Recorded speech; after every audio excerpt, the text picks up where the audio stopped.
하나님이 약속하신 성탄절을 통해서 분명하고 확실한 구원이 이루어짐을 믿으시기를 주님의 이름으로 축복합니다.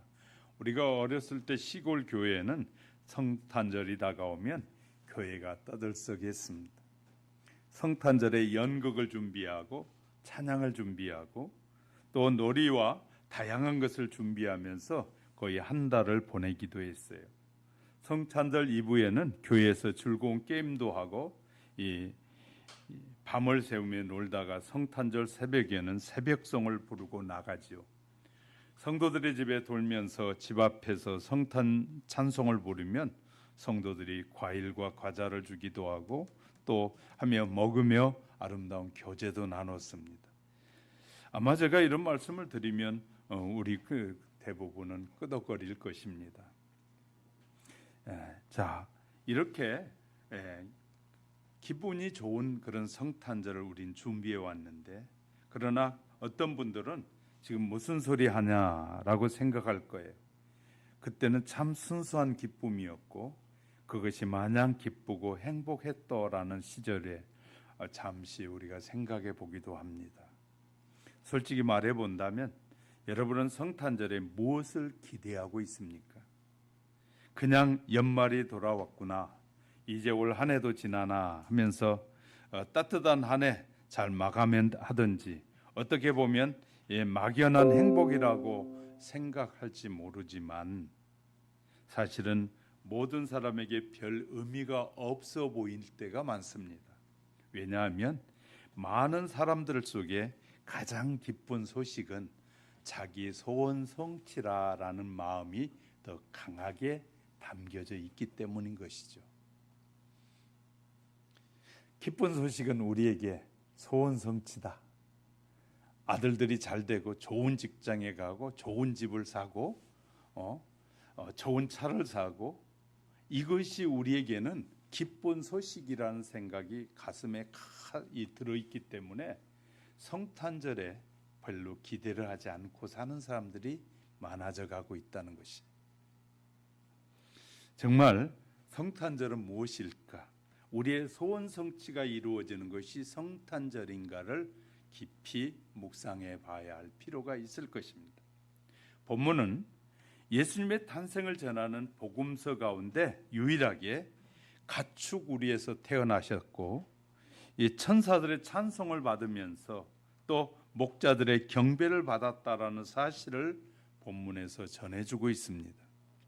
말하자면 예수님께서 낮고 천한 모습으로 이 땅에 오셨으나 근본적으로는 온 세상 인간들로부터 경배를 받기에 합당한 메시아라는 사실을 말하고 있는 거예요.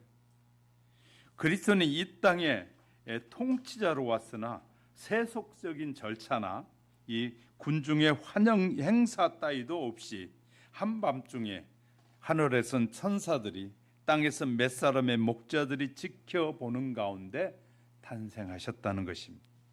우린 여기에서 그리스도 탄생의 신비를 찾아볼 수 있을 것입니다. 성탄절이 적어도 거의 2000번 이상 매년 되풀이 되고 있습니다.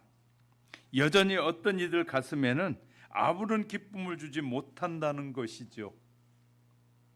이 소식이 기쁨이 되고 축복이 되려면 우리에게 좀 더 영적인 눈이 열려야 될 것입니다. 누구든지 마음을 가다듬고 조금만 살펴보면 보이기 시작한 것들이 많이 있다는 것입니다. 주님의 천사가 갑자기 그들에게 나타났어요. 두려우며 떨고 있으니 천사들이 그들에게 이야기하기를 두려워하지 말라. 천사들은 언제 나타나느냐면 성경을 잘 보시면 천사들은 무엇인가 메시지가 있을 때 나타나게 돼요. 천사들이 사람들에게 나타났다, 뭔가 메시지가 있을 때만 천사들이 나타나는 걸 보게 됩니다. 그러니까 보지 못했던 천사가 갑자기 나타나니까 두려워하게 되지요. 그럴 때 천사들이 두려워하지 말라라고 말하고 있다고 말해요.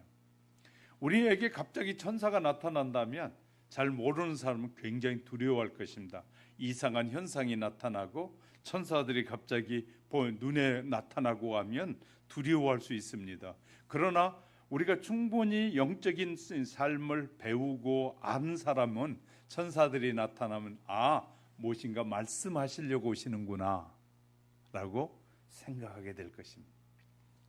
갑자기 어느 날 귀에 주님의 음성이 들려오게 될 때 이것이 주님의 음성이라고 알지 못하는 사람은 자기가 섬기는 신이라고 생각할 거고 또 이상한 이명이라고 이상한 소리라고 말할지 모르지만 주님을 깊이 묵상하고 살아가는 영적인 사람은 하나님의 음성이구나, 하나님이 뭐라고 말씀하시고 싶어서 내게 들려주시는구나, 말씀하시는구나, 금방 이해하게 될 것입니다. 영적으로 우리가 깨어있지 않으면 천사들이 아무리 찬양해도 잘 모르지만 영적으로 깨어있지 않으면 천사들의 소리가 우리에겐 두려움의 존재가 될 수 있지만 영적으로 깨어있으면 천사들의 소리가 우리에게는 얼마나 기쁜 소식인지를 깨닫게 될 것입니다. 자, 모든 백성을 위한 이 큰 기쁨의 소식을 가지고 왔다라고 말하지 않습니까? 그들이 보지 못했던 영의 세계를 보게 된 것이지요. 천사의 말에 순종하여 말구에 놓인 이 예수님을 보자 영의 눈이 열리게 됐다는 사실을, 그래서 경배하게 됐다라고 쓰고 있습니다. 믿음으로 살아가는 우리에게 구원의 기쁜 소식은 무엇일까? 그 구원의 기쁜 소식을 아는 자만이 영원한 기쁨을 누릴 수 있고 참 평안을 누릴 수 있습니다. 왜 그럴까요? 그런 사실에 대해서 살펴가는 사이에 오늘도 저와 여러분에게 더 큰 은혜로 역사해 주시기를 주님의 이름으로 축복합니다. 첫째는 비천한 사람들을 위해서 오신 예수님이었다. 10절에 보면 천사가 이르되 무서워하지 말라, 보라 내가 온 세상에 미칠 큰 기쁨의 소식을 너희에게 전하노라. 당시 목자들은 비천한 사람들이었습니다. 이 하나님은 저들에게 큰 계시를 주셨어요. 비천한 목자들에게. 목자들은 지위와 권력과 명예나 부가 없이 가난하고 비천한 사람들이었어요. 그 당시에 법정에 증인으로도 목자들은 쓸 수가 없었어요. 왜? 그만큼 신용이 없었단 말이죠. 아무도 알아주지 않았던 사람들이 목자들이었습니다. 멸시받은 계층의 사람들에 속했어요. 그러나 이런 목자들이 먼저 주의 영광을 접하고 천사들로부터 주님의 구주 탄생의 소식을 들을 수 있었습니다. 우리는 여기에서 부자가 천국에 들어가기가 약대가 바늘 구멍에 들어가기보다 어렵다라는 주님의 말씀을 생각하면서 가난하고 천한 직업을 가진 목자들과 같은 사람들이 하나님의 복음과 계시를 쉽게 접할 수 있다라는 사실을 깨닫게 되기도 합니다. 가난하거나 비천한 직업이 천국에 대한 소식을 접하는데 지장이 되지 않는다는 것입니다. 그래서 우리는 가난한 것이 결코 못 쓴 것이 아닌데, 얼마나 많은 사람들은 가난한 것이 꼭 나쁜 것이냐, 가난한 사람들은 마음 자체가 굉장히 마음이 좁아지기 쉬워요. 그래서 자꾸 가난한 사람 바라보는 게 부자만을 자꾸 바라봐요. 자꾸 이 정치권에서도 보면 부자들을 욕해요. 다 가졌다고, 다 착취했다고 하면서, 자기가 부자가 돼보지 않은 이상 그렇게 말하는 사람이 부자가 되면 아마 지금 부자들보다 훨씬 더 악랄한 사람이 될 수 있어요. 그러니까 우리는 내가 부자가 되면 나는 잘할 것 같잖아요. 그런데 내가 부자가 되면 더 안 줘. 지금 부자들보다 더 나쁜 습성들이 있을 줄 몰라요. 그렇기 때문에 우리는 남을 뭐 하지 말아야? 판단하지 말아야 돼. 우리는 부자든 가난한 사람이든지 우리가 판단할 이유가 전혀 없습니다. 우리의 삶에, 내게 주어진 삶이 얼마나 최선을 다하고 사느냐가 더 중요한 것이에요.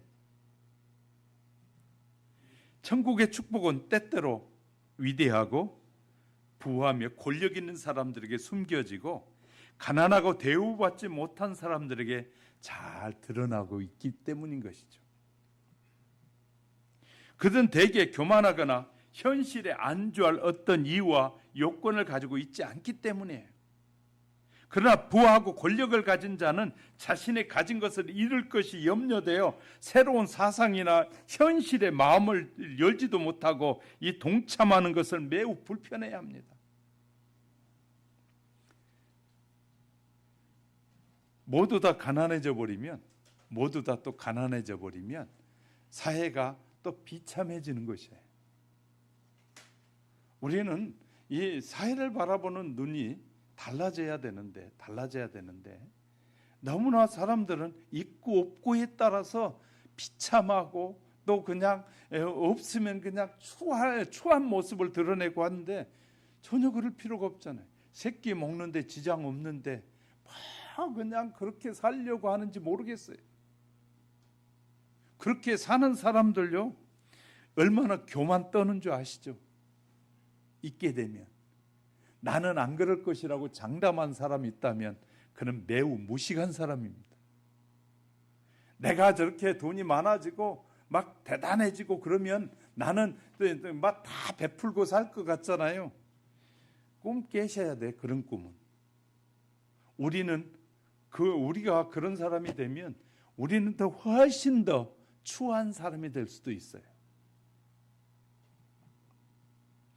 그러므로 우리는 우리의 삶에 대한 부분에 대해서 우리의 맡겨진 삶에 늘 만족한 삶을 사는 것이 우리에게 주어진 삶이에요.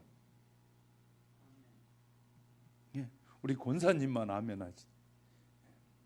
다른 사람들은 다 아직도 불만이 많으신가 봐요.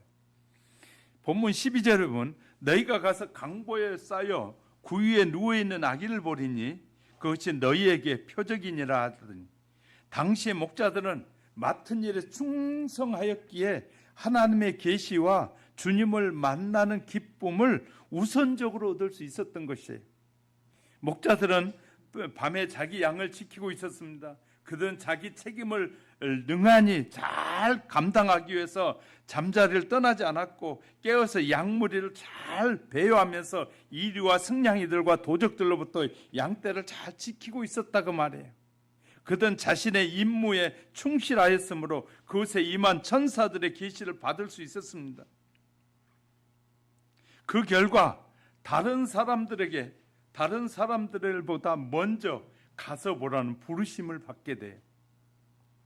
성경은 자기 사명을 충실히 수행하다가 하나님의 부르심을 받아요. 대부분의 사람들이.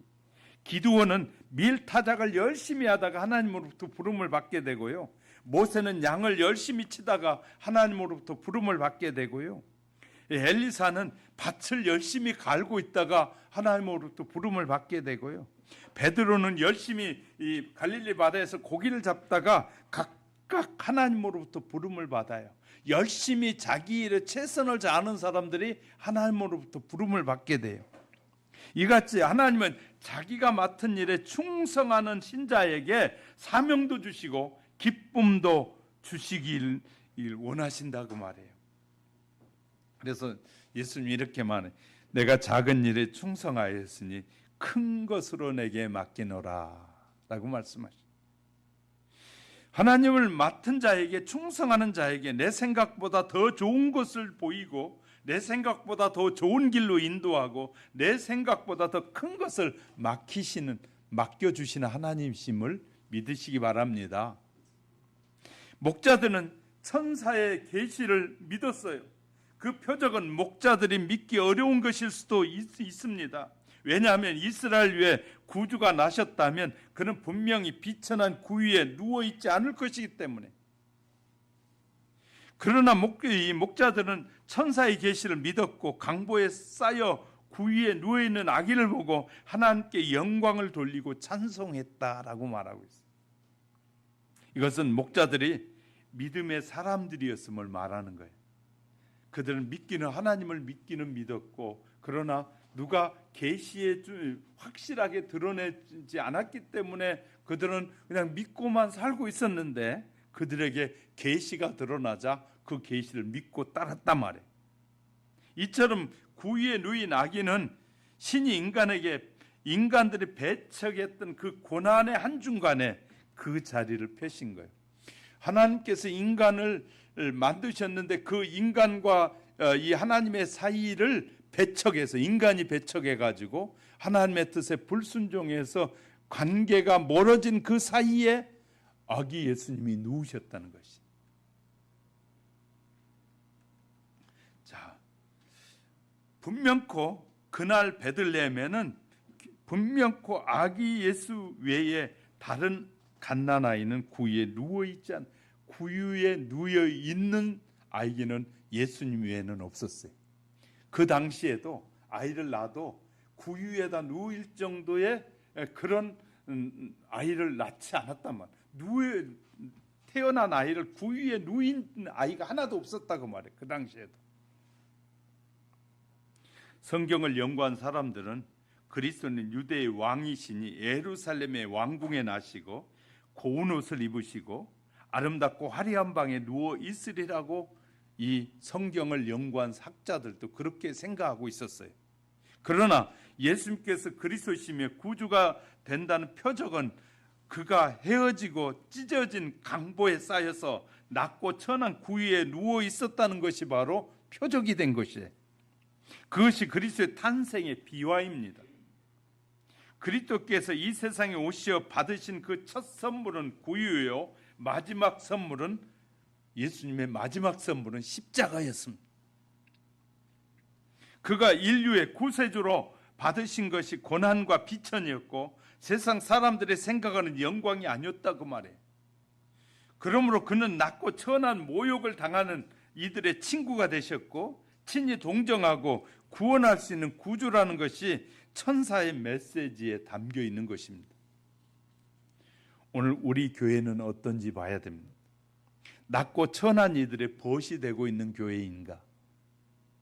도시의 빈민가들, 노동자들과 농민들의 삶에 지치고 허덕이는 생활을 위해서, 그들을 위해서 봉사할 수 있는 자세로 우리가 갖추어져 있는지 봐야 됩니다. 그렇지 않다면 구유에 누인 아기 예수와 목자들에게 전하고 있는 복음의 메시지를 다시 한번 깊이 헤아려 볼 필요가 있어요.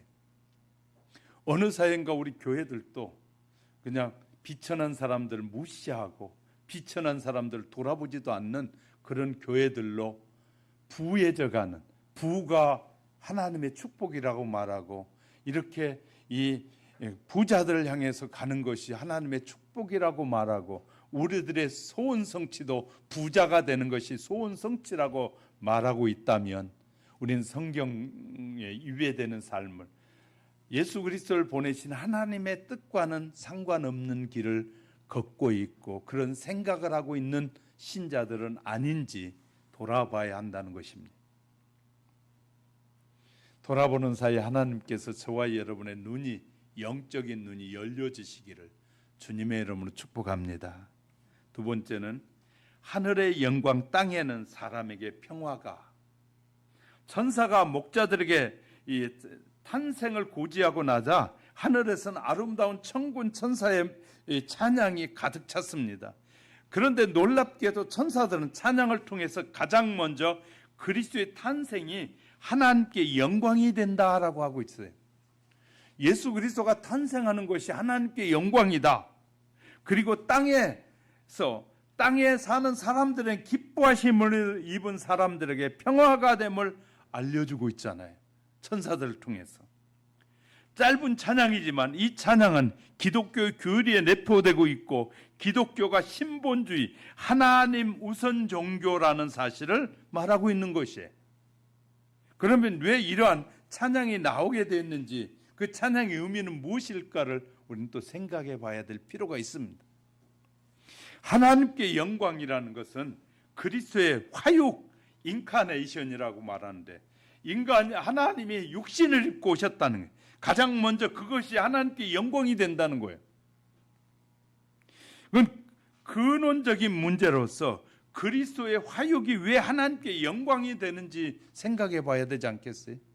왜 하나님께 영광이라고 하는지, 천사들이 왜 이 하나님의 아들이 육신을 입고 오신 것이 하나님께 영광이라고 말하는 뜻이 무엇이냐 그 말이에요. 하나님의 이 손상된 의가 회복됐기 때문에 영광이다. 이 말이 무슨 말이냐? 그리스도의 탄생은 가장 먼저 하나님의 의로우신 성품과 관련이 있는 것입니다. 우리 먼저 인간의 죄에 대해서 생각해 봐야 합니다. 기독교의 모든 근원적인 문제는 죄와 연관이 되어 있습니다. 최초의 범죄와 그 이후에 이 계속된 범죄로 인해서 인간은 타락의 길로 들어설 뿐만 아니라 하나님께 큰 상처를 주게 돼요. 인간이 하나님께 상처를 주게 돼요. 하나님의 의로우신 성품에 손상을 입힌 거예요. 하나님은 의로우신 하나님이신데 그 하나님께 뭘 통해서? 불순종을 통해서 손상을 주게 되는 것이죠. 그래서 그 불순종에 대한 대가가, 진노의 대가가 뭐냐면 바로 인간이 죄로 인하여 영원히 죽는 것입니다. 하나님은 사람을 만드실 때 죽으라고 만든 것이 아니라 영원히 함께 하나님과 살도록 만드셨는데, 그 인간이 하나님 앞에 불순종하고 범죄함으로 말미암아 하나님의 그 의로우신 하나님 앞에 손상을 입혔는데, 그 손상을 해결할 수 있는 길이 열렸기 때문에 하나님께 영광이라는 거예요. 할렐루야. 이해가 되셨습니까?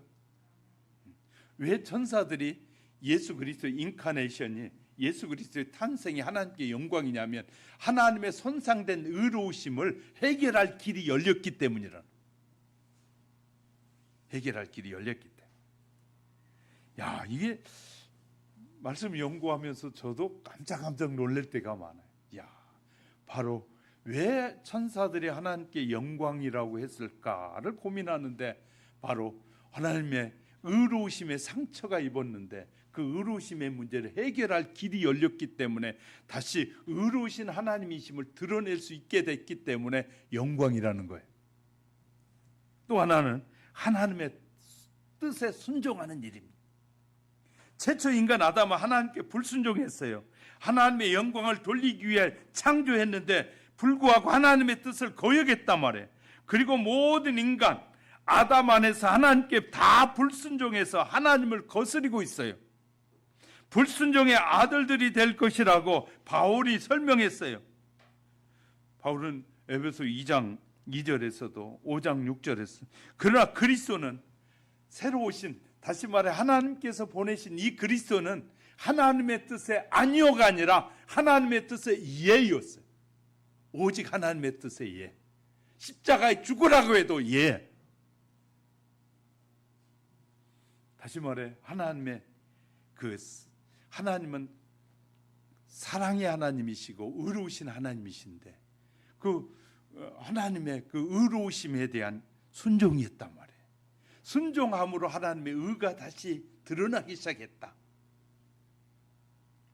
그래서 예수님은 이 땅에 오셔서 하나님의 뜻에 아니오라고 단 한 번도 말한 적이 없어요. 오직 하나님의 뜻에 죽음까지도 예로 하셨는데, 그 예가 우리가 순종하지 못한 부분의 모든 불순종까지 순종하겠다고 바뀌셨던 그리스도예요. 그래서 하나님께 영광이었다.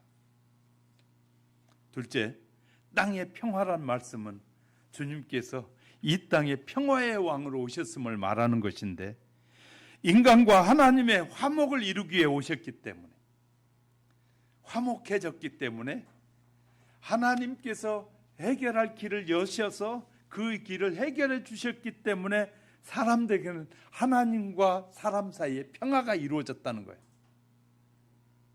할렐루야. 평화가 이루어졌다.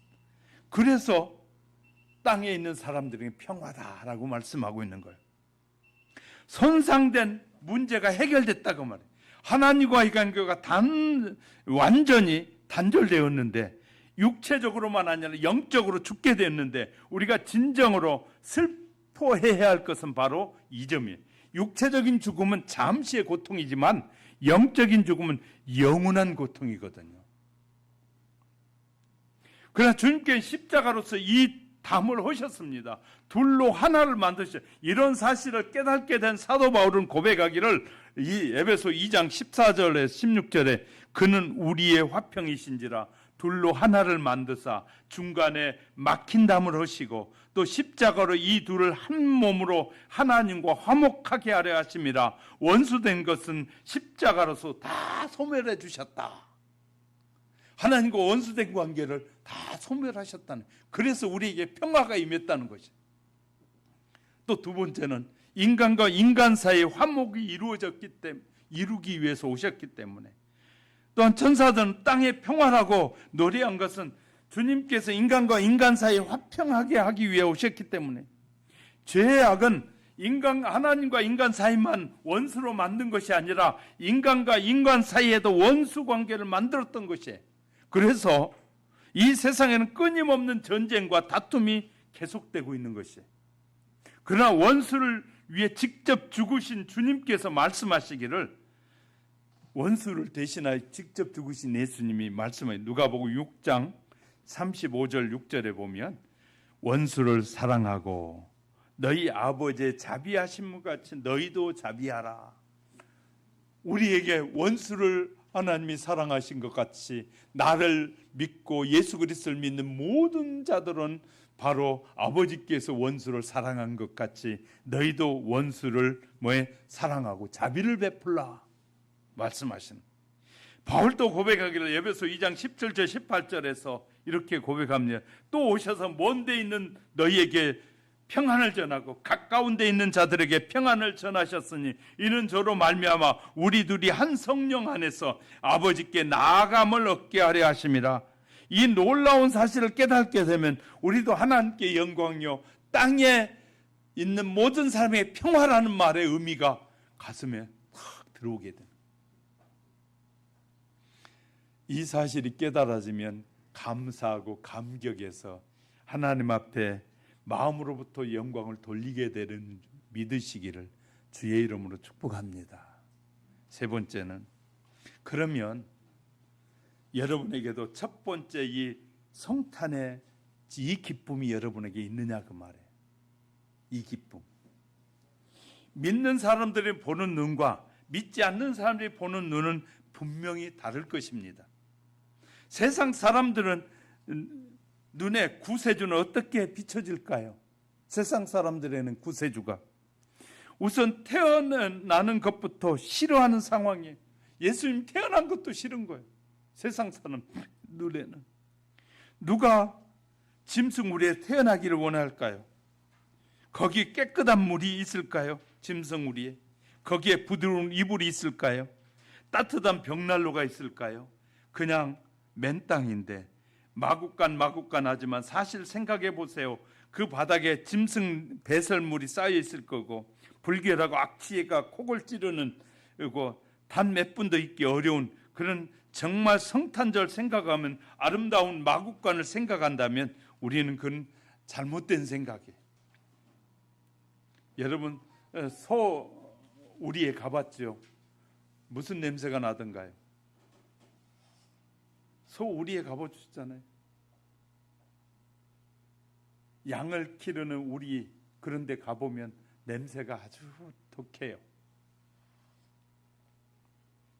그런데 우리는 성탄절 하면 아름다운 거, 그냥 예쁜 그냥 포자기에 쌓여가지고 있는 이런 그림들만 자꾸 보다 보니까 예수님이 그렇게 오신 걸로, 우리들은 애가 태어나면 어떻게 합니까? 요새는 얼마나 산부인과가 잘 돼 있는지 막 아이가 태어나면 막 정말 소중하게 여기고 막 추울 거 아이가 떨까봐 막 깨끗하게 씻기고 하잖아요.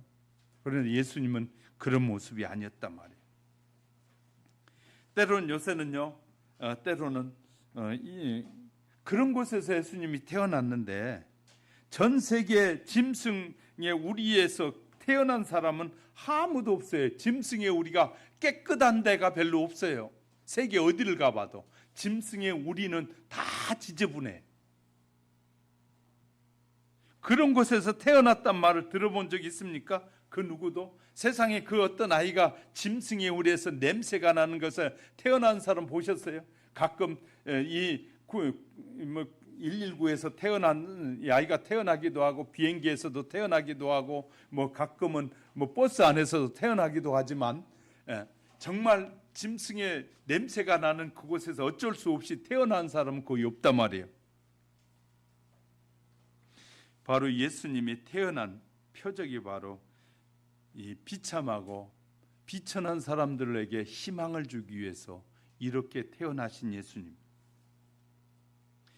믿음을 가진 자들이 보는 눈과 세상 사람이 보는 눈이 달라져야 돼요. 아, 예수님은 그런 곳에서 탄생했구나. 세상 사람들은 그런 예수님, 그래 얼마나 별 볼 일 없으면 그런 냄새나는 우리에서 태어날까 말하지만 진짜 영적인 눈이 열려서 하나님이 놀라운 계획을 알기 시작하면 그렇게 비천하게 태어나신 그 모습을 보면서 우리 뭘 느끼게 되냐면 태어나면서부터 겸손하신 그 예수님을 보게 되는 거예요.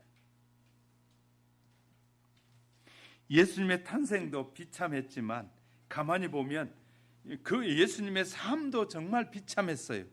그분의 죽음은 말로 할 수 없을 정도로 처참했잖아요. 적어도 세상의 눈으로 보면 그렇잖아요. 세상의 눈으로 보면 예수님의 죽음도 정말 처참한 거잖아요. 그러나 영적인 눈을 조금만 떠서 보면 그 안에 모든 것이 다 있음을 알게 될 것입니다. 그저 조금만 겸손한 마음으로 목자의 마음으로 마구간을 찾아간다면 보이는 것이 있습니다. 마음을 낮추고 간절한 마음으로 들으면 알 수 있습니다. 그래서 참된 영적인 눈은 겸손한 사람에게 주어집니다. 나를 위해 오신 예수님은 집이 없었습니다. 땅도 없었습니다. 고기 잡는 배도 없었습니다. 물론 돈도 없었습니다. 아무것도 없었는데 예수님의 수많은 사람들을 먹이셨고 5천 명이 넘는 사람들에게 떡과 생선을 먹이셨고 그래서 그는 그를 믿는 사람들, 그를 받아들이고 그와 함께 거하는 이들은 그처럼 되는 것이에요. 없어도 다 있는 예수님처럼 되는 거예요. 예수님을 바로 믿게 되면 없는 것 같지만 모든 것을 다 누리고 사는 사람이 예수를 참 마음으로 믿는 사람이에요. 할렐루야. 그래서 예수 믿는 사람은 이 모든 것을 다 누기 때문에 누구에게 가서 추하게 막 달라고 하고 막 아부하고 그러지 않는단 말이에요. 예수 그리스도를 나의 구주로 참으로 믿는 사람은 누구에게 구하면 돼요? 사람에게 구하는 것이 아니라 하나님 앞에 구하면 돼. 할렐루야. 아주 아멘이라도 좀 해봐요. 사도 바울이 고백하기를 자신은 예수님을 통해서 일체의 비결을 깨달았다라고 말합니다. 예수님을 만나고 그분과 함께 일하지 않았지만 사도 바울은 예수님을 알고 난 후에 그는 고백하기를 고린도후서 6장 8절에 속이는 자 같으나 참되고 사람을 속이는 자 같으나 진짜 참되신 분이었고 무명한 자 같으나 가장 유명한 자였고 죽은 자 같으나 살아있는 분이었고 징계를 받은 자 같으나 죽지 않으셨고 근심하는 자 같으나 항상 기뻐하였고 가난한 자 같으나 많은 사람을 부유하게 한 분이었고 아무것도 없는 자 같으나 모든 것을 가진 자였다. 그렇게 말하잖아요. 예수님의 마음을 모시면 이런 것들을 알게 되고 이런 고백이 가능해지는 거예요. 그래서 제가 가끔 그런 얘기를 드렸는데 기억하는지 모르겠어요. 우리는 사람 앞에 웃고 예수님 앞에 울면 결코 비참하게 살지 않는다. 우리가 예수님 앞에 교만하게 사니까 주님이 안 주시는 거예요. 주님 앞에 자기를 낮추고 주님의 도우심이 필요합니다. 주님 역사해달라고 주의 이름을 부르지 않기 때문에 도움을 못 받는 거예요. 진정으로 주의 이름을 부르고 찾으면 주님은 그의 부르짖음을 들으시고 응답하신 하나님이셔요. 우리가 어떤 하나님을 믿고 있느냐? 내가 믿는 하나님은 모든 걸 가지고 계시고 모든 것을 그의 자녀들에게 주기를 원하시는 하나님. 그리고 필요를 따라 언제든지 나눠주시고 베푸시는 하나님. 우리가 하나님을 잘못 믿고 있기 때문에 그분의 도움을 못 받는 것이에요. 우리에게 모든 것을 주시고자 하고요, 모든 것을 누리고자 하고, 내가 가진 모든 것을 누리라고 말씀하시는 거예요. 그런데 우리는 그냥 내 소유만 돼야만이, 내 주머니에 있어야만이, 내 이름으로 되어 있어야만이 평안을 누리기 때문에 참된 평안을 못 누리게 되는 것이죠. 죽을래도, 사람들이 죽을래도 많이 있는 사람은 죽는 것도 걱정이. 죽고 나면 저놈들이 어떻게 싸울까? 돈 많이 있는 사람들의 자녀들은 나중에 부모님이 죽고 나면 서로 싸우다가 원수가 돼, 형제들이 다. 없는 사람들은 부모님 돌아가셔도 원수 될 일이 없어. 맞아요, 틀려요? 부모님이 많이 남겨주잖아요. 남겨놓잖아요. 그러면 형제들끼리 싸워. 네가 많이 가져야 되냐, 내가 많이 가져야 되냐. 그래가지고 원수가 돼. 돈 많은 사람들의 자녀들끼리 원수되는 일이 태반이에요. 그런데 돈 없는 사람도 돌아가시면 서로 협력해.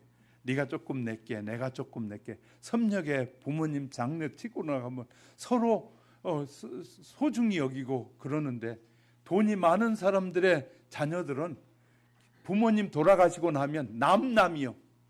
니는 니고 나는 나. 그렇게 살아요. 무엇이 행복이고 무엇이 좋은 것인지를 모르는 사람들이 너무 많은 거예요.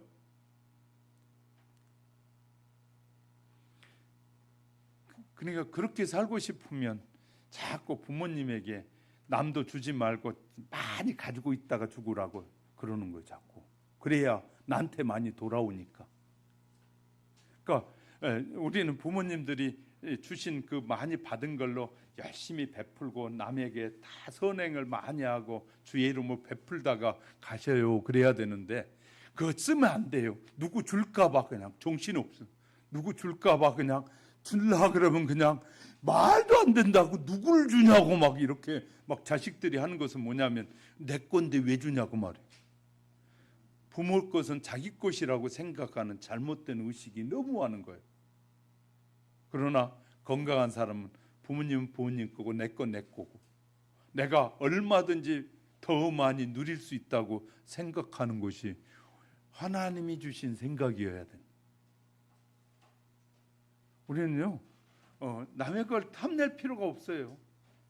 부모 것도 탐낼 필요가 없어요. 정말 그리스도 예수 안에서 주님이 내 안에 계시면 언제나 주님 이것이 필요합니다. 그러면 주시잖아요. 이것이 정말 원해요. 그런데 내 뜻대로 응답을 해주지 않아요. 그 말은 내가 필요 없는데 지금 구하고 있다. 욕심으로 구하고 있기 때문에 하나님이 영광을 위한 것인 줄 알면 주실까요? 안 주실까요? 주신 하나님이잖아요. 예수님 안에 문제가 없어요. 예수님 안에 문제가 없으니까 기뻐하라는 거예요.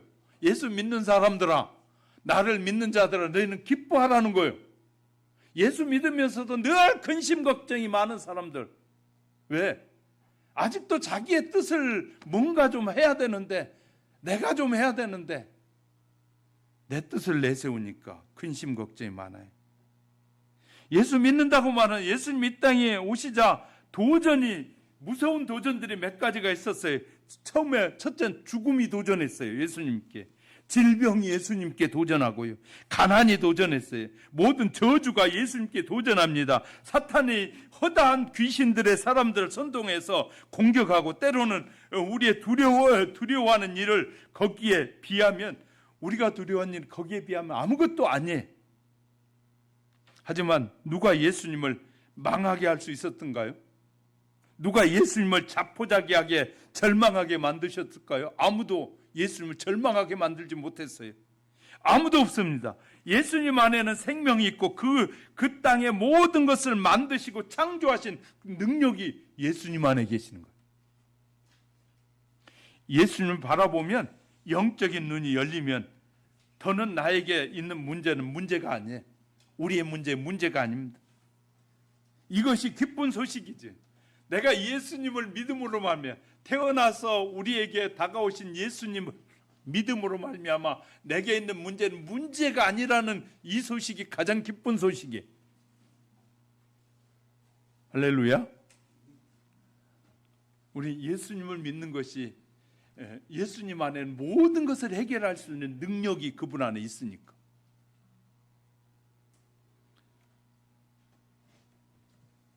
자, 이 세상에 저주가 예수님 망하게 할 수가 없어요. 예수님은 저주를 축복으로 바꾸시는 주님, 예수님이. 그 어떤 욕구도 다 바꾸실 수 있는 능력이 예수님 아니에요. 그 예수님을 내가 나를 위해서 오시는 날, 내가 그 예수님을 만났다는 그 기쁨이 여러분에게 있느냐 말이에요. 예수 안에 모든 것이 있으니 더는 문제가 아니라 그 안에 만족감과 행복이 더욱 새롭게 느껴지게 될 것입니다. 예수님이 이 땅에 오셔서 사실 아무것도 남기지 않았어요. 그분은 살아생전에 책 한 권도 안 남기셨고 큰 회사를 만들지도 않았고 큰 건물도 짓지 않았고요. 재산도 남기지 없었어요. 사람들이 말하는 그 어떤 이 작품도 남기지 않았어요. 수많은 사람은 이렇게 말해. 내가 죽기 전에 이 정도 업적은 남겨야지 하고 뭔가 남기려고 했는데 사실 예수님 본인 스스로 남긴 것이 없어요. 세상의 사람들은 아무것도 남기지 않냐고 33세 젊은 나이에 쓸쓸히 죽어간 사람으로만 생각할 수 있어요. 그러나 사실 그렇게 믿으니까 사람들이 예수님을 우습게 여기고 멸시하는 것은 당연해요. 마지막엔 제자들까지도 예수님을 배신하잖아요. 그러나 조금만 눈을 뜨고 보세요. 정말 목자의 심정으로 겸손히 말구에 누인 아기 예수님을 한번 보면 영적인 세계를 약간이라도 감지할 수 있다면 정말 볼 수 있어요. 그만큼 멋진 삶을 산 분이 없어요. 예수님 같이 멋진 삶을 산 분이 없어요. 예수님은 이 땅에 오셔서 자신이 한 일에 대해서 만족하게 여기셨고 누가 그처럼 자기의 삶을 돌아보면서 긍지를 가질 수 있겠습니까? 세상의 사람들 살아도 후회해요. 그리고 아쉬워해요. 좀 더 잘 살았으면 하는 아쉬움이 있어요. 그래서 유행가 가사처럼 난 참 뭐처럼 살았다고요? 난 참 뭐처럼 살았다고 말해요? 바보처럼 살았다고. 난 참 바보처럼 살았다고 막 노래하잖아요. 자기의 삶에 대한 만족이 없어요. 세상 사람들은. 그러나 예수님은 이 땅에 오셔서 우리를 위해서 마지막 십자가를 지시면서 하신 말씀이 다 이루었다는 것이. 예수님이 이 땅에 오셔서 예수님이 계획한 일을 다 이루셨다고 말씀하시잖아요. 그래서요, 정말 성탄절에 오신 그 예수님을, 말구에 누우신 그 예수님을 마음으로부터 영접하고 느낀 그 느낌이 확실한 사람이라면, 그 믿음이 확실한 믿음이라면 영원토록 변함이 없는 믿음이 될 줄 믿으시기 바랍니다. 우리가 세상에 살다가 자꾸 변질되는 이유가 거기에 있는 것이에요. 저는 이단으로 가는 사람들을 상당히 어떤 부분은 존경해요. 왜냐하면 그들은 성경을 알고 싶고 더 배우고 싶고 알고 싶어요. 그런데 그들을 바르게 가르쳐주는 사람이 없었던 거예요. 바르게 가르쳐주는 사람. 그들의 열정은 우리 개신교 성도들의 열정보다 더 뜨거워요. 세상에 그들은 지옥에 갈 사람들인데도 어떻게 그렇게 열정이 있는지 몰라요. 그들 보다가 우리 성도들 보면 참 이래도 하나님이 데려가시는 거면 대단하시군. 엄청난 축복이라고 봐요. 왜냐하면 그들은 새벽에 나와서도 돌아다니며 시간을 전략해서도 복음을 전하고 신학을 막 아껴서 물질을 아껴서 그 지도자가 내놓으라면 자기 전세상까지도 다 내놓으면서도 그들은 좋아하고 기뻐하는데 세상에 그 한 사람을 위해서 자기 재물도 자기의 생명까지도 내놓겠다고 저렇게 다니는데 정말 하나님의 구원을 얻은 믿음의 성도들은 아까워하고 조금 내는 것도 아까워하고 뭐 헌신하는 것도 아까워하고 뭐 조금만 하는 것도 그냥 편히 살고 싶고 편히 놀고 싶고 하는 그 모습을 볼 때 저들을 본받아야 되는데 저들의 열정은 정말 대단한데 우리들의 열정에 비하면 너무너무 우리는 부족한데 그럼에도 불구하고 우리는 구원을 얻었다는 것 생각해 보면 너무너무 감사할 일이. 그런데도 변질되는 사람들을 볼 때 그건 마음으로부터 정말 예수 그리스도를 나의 구주로 고백했고 정말 나는 이제 예수님을 나의 주인으로 모셨으니 나는 영원히 변함없이 살겠다는 결단이 없었던 것이죠. 정말 내가 나를 만나 주시고 나에게 다가오신 예수님을 내 마음으로부터 나는 주님을 나의 구주로 믿기로 고백했습니다. 그리고 나는 주님만을 위하여 살기로 했습니다라고 올바른 고백이 있었다면 결코 흔들릴 수 없는 것이거든요. 흔들릴 수 없고 그리고 게을릴 수 없는 것이고 최선을 다해서 내 삶을 살아드려도 그분께 드려도 내가 얻는 이 구원과는 바꿀 수 없는 축복을 내가 누리고 있는데 그런 생각할 때 너무너무 부끄럽고 죄송스러울 때가 많아요. 여러분 어떻습니까? 정말 그동안 성탄절 메시지를 수도 없이 들었어요. 기쁨의 소식을 반복하게 들려줬어요. 하지만 사람들의 거기에 귀를 기울이지도 않아요. 듣기는 들어도 듣지 않아요. 보기는 보아도 보지 못해요. 매번 같은 소리라고 생각해요. 예수를 받아들이세요. 그분이 만족하셨기에 우리도 이 땅에서 만족한 삶을 얼마든지 살 수 있습니다. 그의 만족이 믿는 자에게 주어지게 되는 것입니다. 우리의 삶은 그분의 삶을 닮아야 해요.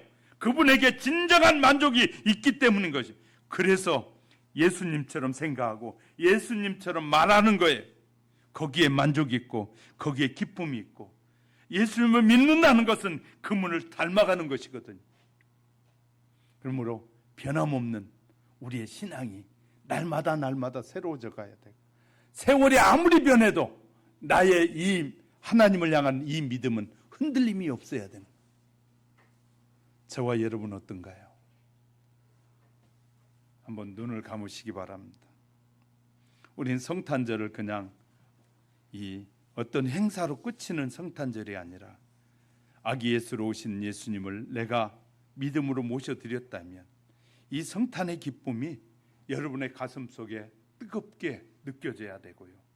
나를 위해서 이렇게 이 비천한 말구이에 누워 계신 그 예수님을 생각할 때 내가 정말 더 예수님을 잘 믿고 잘 섬기는 자의 삶을 살아야겠구나. 그리고 그 구원의 기쁨이 속에 생명이 존재한다는 사실을 기억하면서 예수님에게 모든 것이 다 있어요. 예수님에게는 문제가 하나도 되지 않아요. 예수님 안에 모든 것이 만족하고 그 예수를 마음에 품는 볼 때 세상이 줄 수 없는 기쁨이 우리 속에 들어오게 되는 것이. 여러분 어떻게 지금 성탄절을 보내고 있고 성탄절의 기쁨이 여러분에게 어떻게 다가오고 있습니까?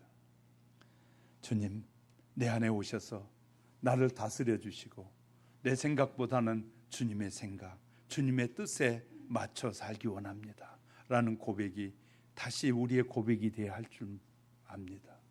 한번 그런 고백을 할까요?